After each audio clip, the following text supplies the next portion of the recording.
থানাতে আইছি আমি আজকে সকালবেলা 8:05 মানে 2টা চিল্লি শুনছি, কিন্তু আরেকজন আমরা বাড়ির কাছে আরেকজনে অসুস্থ আছে, আমি ভাবছি তাই মনে মারা গেছে। আমি আবার বাড়িতে কইতেছি আর এই খেলানোর মনে মারা গেছে, বুঝলি।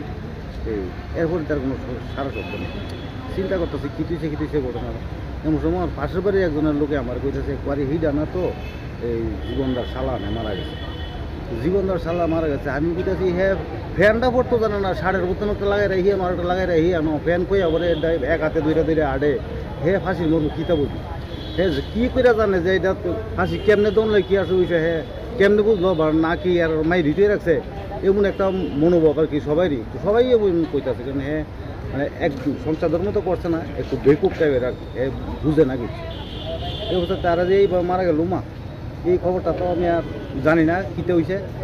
পরবর্তী সময় শুনলাম আরেকজনে আমার কইল যে হ্যাঁ বলে মারা গেছে পরে তার পুলিশও বলে আইছে সকালে, দুর্গলা পুলিশ আইছে, লাশের গাড়িও গেছে, লাশের গাড়ি পুলিশের গাড়ি। আমি তার কই দেয় আমি তাও 8টার পরে খবর পেয়েছি। এবার আইসে লাশের গাড়ি বলে ভিতরে ঢুকে আছে বাড়ির ভিতরে, পুলিশ বলে দুইজন গেটে দাঁড়ায়, হ্যাঁ আর ওই ব্যান্ডামনো রাস্তাতেই আছে। এরপরে গিয়ে সেটা বলে লাশ লিয়ে আয়া বসছে যে বডি লোকে বাড়ি থেকে কোন লুক হয়েছে সিঙ্গেল বডি তারা লিয়ে আয়া বসছে।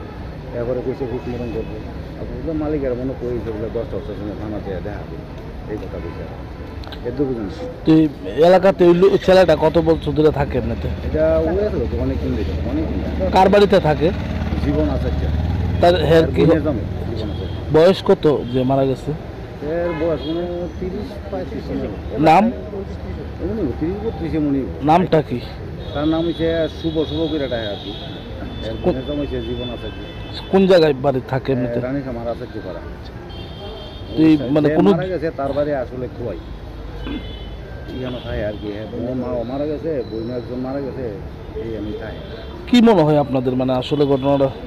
আমি তো ভাবতেছি হ্যাঁ ফাঁসি ধরনের তো কারণে দেখি না, হ্যাঁ তো ফাঁসির মর্মই বোঝে না, তো বুঝোই না কিছু যে বেকু হ্যাঁ ফাঁসি লাগাইব কী করি আর খাই হওয়া আলাদা একটা করে যে ফাঁসি যদি লাগাই থাকতো তাহলে তার ওই চিল্লাচিল্লি করলো গেলে এলাকা আবার হিরা ডাক লইলে মানুষ আই লইলে দেখ লইল মা কেউ জানে না। একটা হের বাই যে লগের পার্শ্ববর্তী মানে এক আধ জায়গা হইতো না, মধ্যে একটা বেড়া আর কি দিনের বেলা এইদিকে বাই সেইদিকে বাইরে পর্যন্ত একটা খবর হইতে পারে না যে এখানে একটা ফাঁসি দিয়ে মারা গেছে।